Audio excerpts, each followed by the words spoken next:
Ayan, so magandang araw mga kababayan, and this is Divine PH, and ngayong araw po, bali gusto kong pag-usapan kung matatandaan nyo po, kahapon yung last day po ng filing ng Certificate of Candidacy, and marami-rami po yung nag-file ng tatakbong senador and yung sa party list kasi syempre last day na nga naman, no?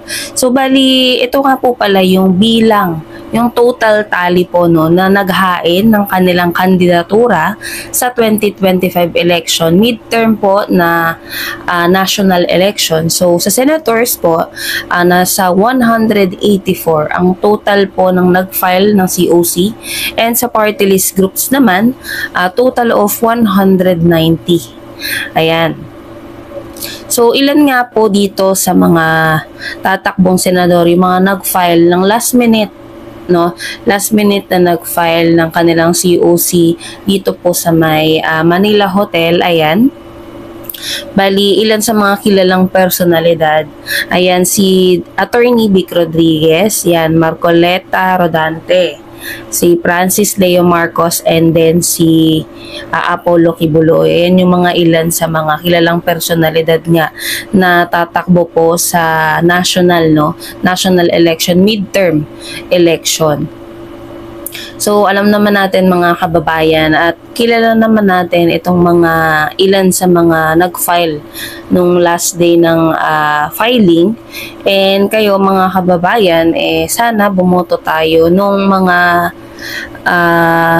politiko o itong mga aspirant na senator na tatakbo, na iboboto natin is yung may pakialam talaga sa Pilipino, hindi dahil may gusto silang protektahan, hindi dahil gusto lang nilang magkaroon ng kapangyarihan, hindi yung pang sariling interes, kundi dapat yung pinaka main reason ng pagtakbo nila makatulong po sa administrasyon. At syempre po, i-priority yung kapakanan, yung mga kumbaga magagawa sila ng batas na ang magbebenepisyo talaga is mga kababayan natin Pilipino. Alam naman natin mga kababayan na marami sa mga politikong yan, yung mga tatakbo, kahit noon, kahit may iba nakaupo pa nga ang tanging dahilan ng pagtakbo nila kasi may sila gusto nilang magkaroon ng kapangyarihan, no? Hindi pure yung intention nila na tumakbo sila dahil para sa Pilipino, para makatulong, hindi Kaya nga po dyan sa Senate may mga iilang naupo na senador na ginagawang clown ang Senado, no? Yung mga ganyang klaseng mga politiko, dapat wag na natin iboto ulit. So, aside po dyan mga kababayan, kung matatandaan nyo po, October 7, nag-resign po bilang CSC or Chairperson of the Civil Service, si Attorney Carlo Nograles. Ayan, ito po yung bali-balita, matunog na bali-balita na ang maglalaban daw. Kasi nga, 'di ba, ang claim ni Sara Duterte noon na 3 Duterte ang tatakbo sa Senado, well, hindi po totoo 'yon, no? Kumbaga eme-eme lang. Kasi alam mo na pag nag-hallucinate na yung utak, di na makapag-isip ng matino. 'Di ba? So, yun nga mga kababayan, so, hindi na surprise actually na hindi sila tatakbo sa Senado. Siguro kasi ramdam nila na hindi possible. Siguro kasi since 3 nga ang Duterte ang tatakbo, siguro nararamdaman nila na baka sa kanilang 3, isa lang makapasok, yung 2 lagapak. Siyempre nakakahiya sa party nila yon na isa lang sa grupo nila yung, or isa lang sa kanilang 3 yung posible, kasi ang parang pinaka-popular lang naman si dating Pangulong Duterte, no? Yung 2, hindi mo sila maririnig na gusto silang iboto ng mga kababayan natin, no? So yun nga mga kababayan, hindi na surprise or hindi na tayo nagulat na hindi sila tatakbo, at ang tanging tatakbuhan na lang po nila is sa local, which is sa kanilang baluarte sa Davao. So surprisingly, pero na rin po talaga, rumor na rin na Nograles and Duterte nga daw po ang maglalaban dito sa Davao. So yun nga mga kababayan, noong October 7 nag-file ng resignation si Attorney Carlo Nograles. Ang sabi niya, "It is with mixed emotions that I tender my resignation as chairperson of the Civil Service Commission. Effective today, October 7, 2024, this decision was difficult to make as my time with the Commission has been productive, fulfilling, and inspiring. I am extremely grateful for the opportunity to serve alongside such dedicated public servants. It has been a privilege and an honor to serve our countrymen as part of the institution mandated by the Constitution to promote moral, efficiency, integrity, responsiveness, progressiveness, and courtesy in the civil service." Ayan. Ayan po yung pinakabuong resignation letter nga ni Attorney Carlo Nograles. And after po niyang mag-resign, kinaumagahan October 8, nag-file nga po si Attorney Carlo Nograles for mayor. Tatakbo po siyang mayor, and ang makakalaban niya po ay si dating Pangulong Rodrigo Duterte. And then si Attorney Migs naman, na ang rumor talaga nung una mga kababayan, si Attorney Migs daw ang tatakbong mayor.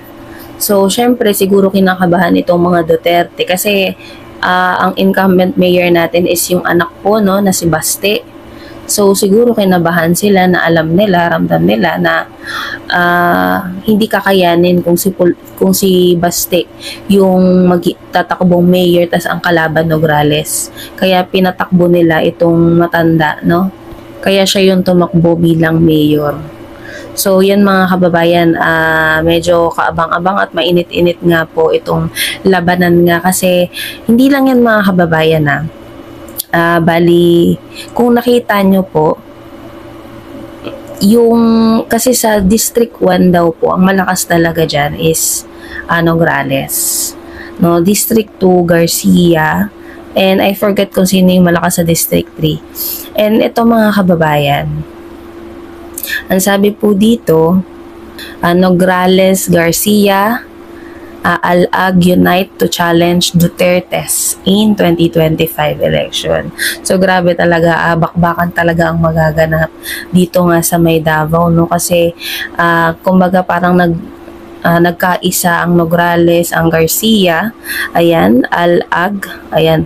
So nagkaisa nga sila para tapatan nga itong itong pamilyang Duterte. Kaya din siguro mga kababayan na walang tatakbo sa kanila sa pagkasenador, kasi nga kinakabahan sila na baka pag tumakbo silang senador at pabayaan nila ang Davao, makukuha sa kanila.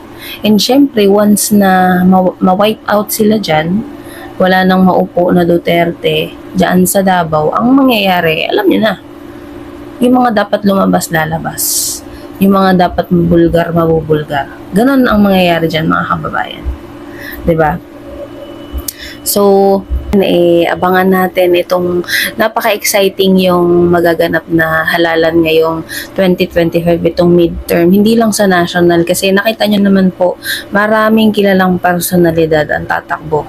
Ayan, nakita rin natin nung October 7 ata, if I'm not mistaken, sila Gringo Honasan, Chavit Singson, and yung October 8 pala hindi ko nabanggit, yung mga last minute like Willie Revillame.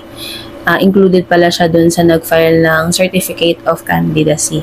So yun mga kababayan, maging wais po tayo at kilatisin natin maigi itong mga kandidatong tatakbo ngayong 2025 midterm election, para naman po yung mga leader talaga na mananalo at maglilingkod, yung mga leader na mananalo po dito sa election na ito na 2025, yung mga deserving, yung mga maglilingkod talaga, yung mga may gagawin talaga at magtatrabaho, at ang tanging priority ay ang mga mamamayang Pilipino. Hindi yung mga taong may interest lang, hindi yung mga taong gusto lang magkaroon ng kapangyarihan kaya sila tumakbo. So yun mga kababayan, mag-ingat po tayong lahat, and maraming salamat po.